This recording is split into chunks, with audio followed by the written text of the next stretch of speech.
am 12 years old. I live in Mesa, Arizona. I'm loud, I'm funny. I go to Carson Junior High, and I'm a 7th grader, and I have lots and lots of friends. My name is Alexis. And my name is Mariah, and we're sisters. Well, my name is Sonia Granado. I'm 16 years old. I go to Career Success High School, and I don't live with my mom. I live with my mentor. I am 13 years old, and I go to Greenway Middle School, and I love having a mentor. When I was 8 years old, my dad went to prison for doing bad things. He overpowered my mom. He used to beat on my mom. And then he used to run from the cops. And now my brothers are starting to act like my dad. My brother and I are really close, but he's incarcerated and living with my mom and my sister. We don't get along. My dad passed away when I was 3.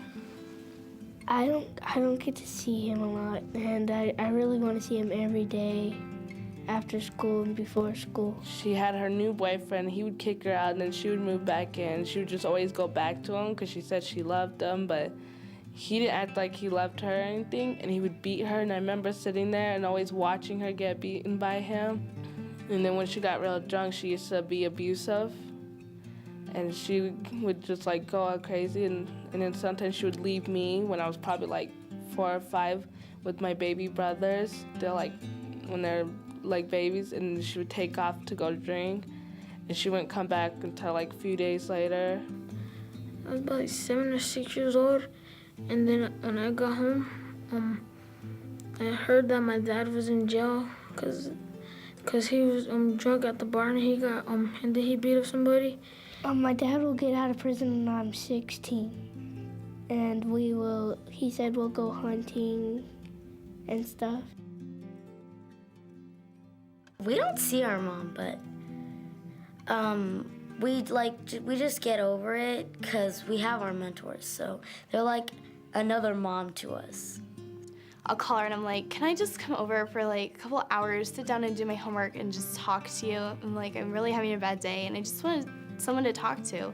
And I just love that about her because she's so willing to talk, and we can talk about Christ and talk about like what's going on in my life and how her job's going, and I just feel like I can talk to her about anything, and that's great because my mom's a single parent. So sometimes it's hard to talk to her about these things because she's completely stressed out from her day.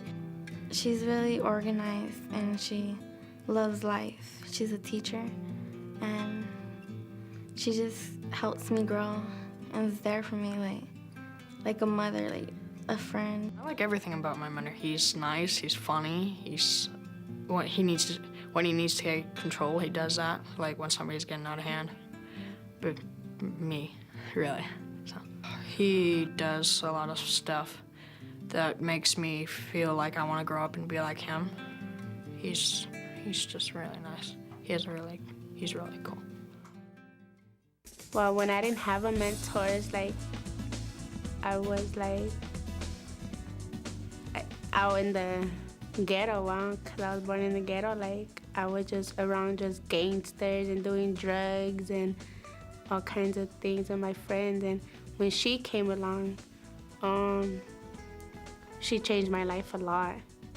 And that's good because if she wasn't there for me, I would have still been in the street, maybe dead by now. And I don't know.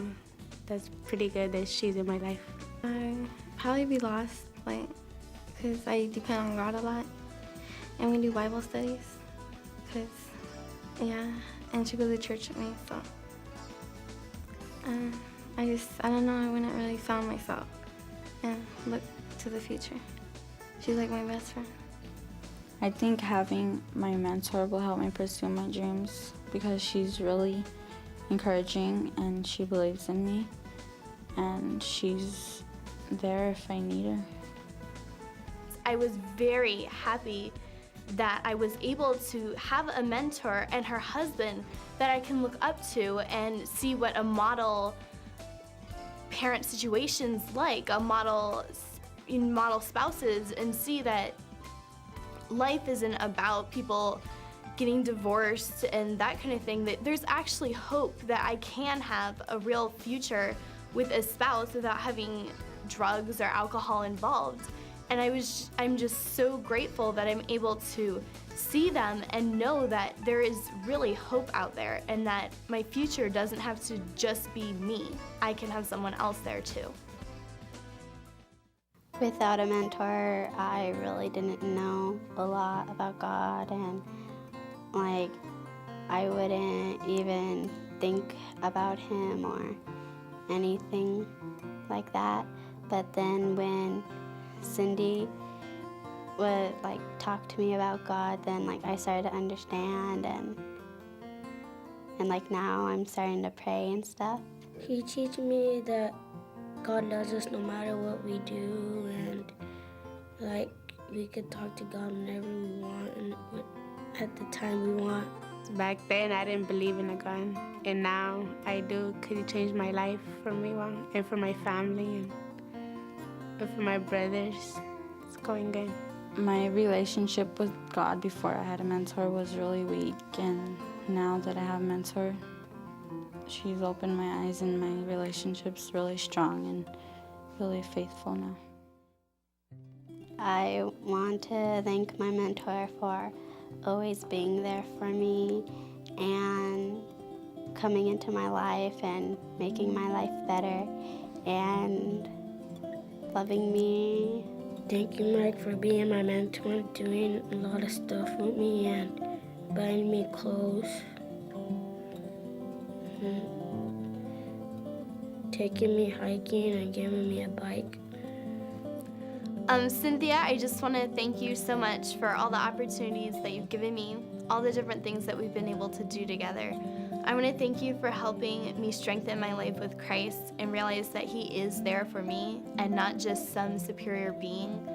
I'd like to thank her for taking her time out to do a Bible study with me, taking time out of her life to get to know me and to be my mentor and to be a friend.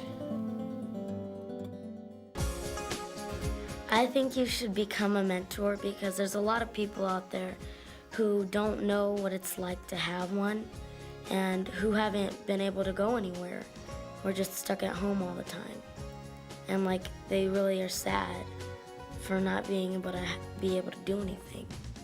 When I'm older, the thing I want to do is be a mentor like Erica and change other kids' life like she changed mine.